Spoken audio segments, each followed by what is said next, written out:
raconter une petite histoire, à condition de cela. À condition de cela. Lorsqu'on le fait, mais kol ish acheri devenu libo.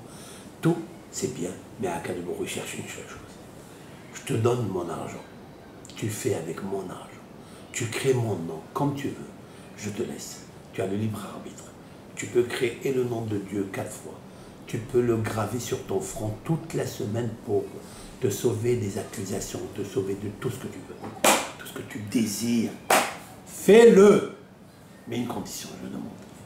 Mais Kolish, fais-moi ça avec Nahadouah. Ce que je te demande, mon fils, donne-moi ton cœur. Fais-le-moi avec ton cœur.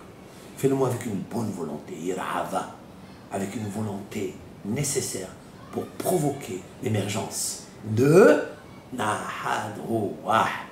C'est là-bas où je veux descendre. Ici, dans ton cœur.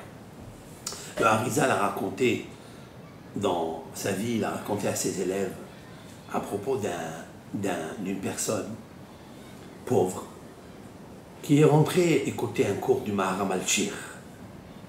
Encore une fois, Maharam al-Shir. Rabbi Moshe al-Shir. Et le Maharam al-Shir s'est mis à pleurer dans cette paracha de Terouma. Lorsque on lit la paracha de Terouma, c'est tellement beau, on aurait aimé bien tous et toutes assister dans le tabernacle, dans le désert. Comment c'était magnifique, comment à Kalbourou, on le sentait descendre dans la Shekhinah. Il y avait le shalom dans l'Arab Israël. À part quelques exceptions à cause du Erev, du crépuscule, là, de ce groupe-là, qu'on a fait sortir d'Égypte, idolâtre, et qui nous a entraînés des fois. Comme quoi, il faut s'éloigner des influences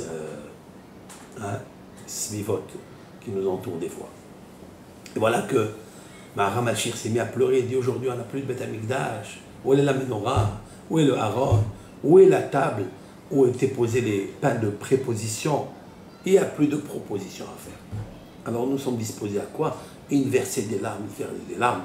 Il n'y a plus les pains. Et le Maharam al-Shir a expliqué qu'à l'époque du Beth Amikdash, on pratiquait la fabrication des pains, 12 pains.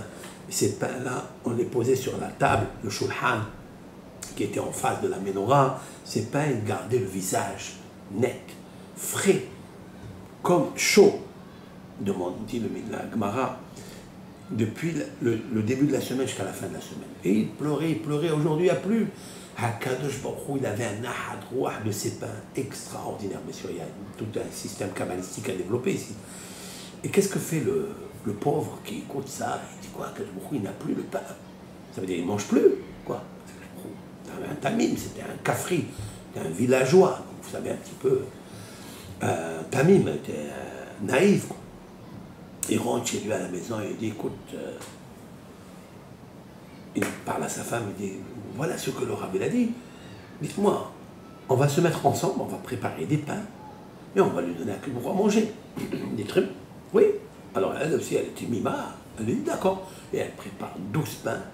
Il prend ses 12 pains, il va à la synagogue, là il prie, il ouvre le Echal et il pose les pains là-bas. Il lui dit ah Kadosh Baruch Hu, tiens, tu vas manger, voilà, je t'ai apporté le pain, comme on du Beth Amikdash.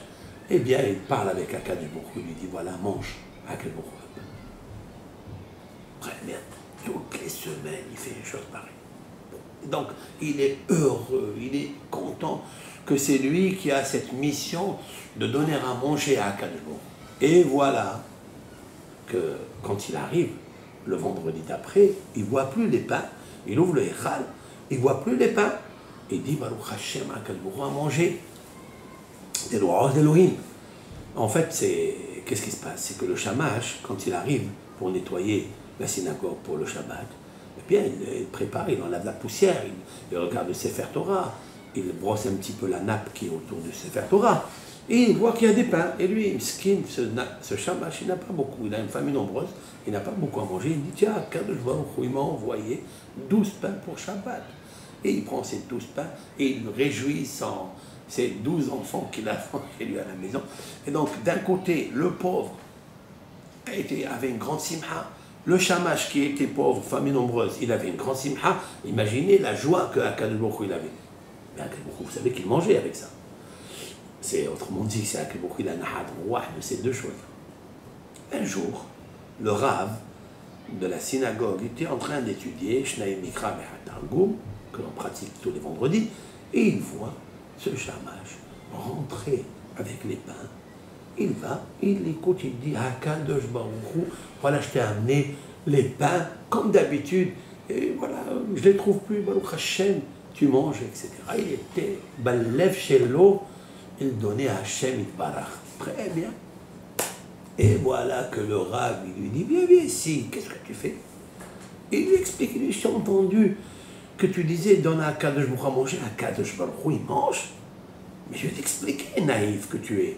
Et le Rav de le bouleverser, de le secouer, on lui dit mais il n'y a pas d'Hakadosh Baruch Hu, il n'y a pas de, il ne mange pas.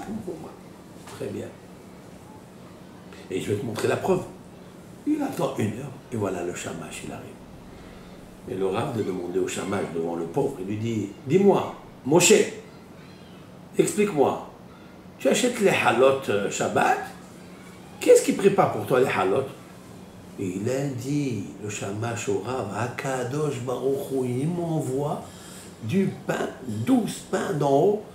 Il lui dit, où tu les trouves? Il lui dit, ben, je trouve là chaque semaine, je trouve des pains chauds qui viennent de sortir, parce que chaque fois, la première fois que je suis rentré dans la synagogue, j'ai senti qu'il y avait des pains avec une odeur exceptionnelle. J'ai ouvert le Echad, j'ai dit, tiens, qu'est-ce qui m'envoie ces pains? C'est Hachem.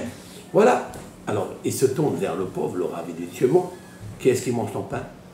Et Mskin, le pauvre, déçu, il va chez lui à la maison, il raconte à sa femme, ils se mettent à pleurer les deux. C'était juste une vue d'esprit, c'est pas... Qu'est-ce que fait voilà, fin de citation. Le Ari Akadosh, qui était un prophète, un navi, Hachem, il convoque le Rav et lui dit, viens ici, nous voir. Qu'est-ce que tu as fait à ce pauvre? Tu peux me raconter ce que tu as fait à ce pauvre? Et il lui raconte, il lui dit, Rav, voilà, c'est un imbécile, il ne comprend pas.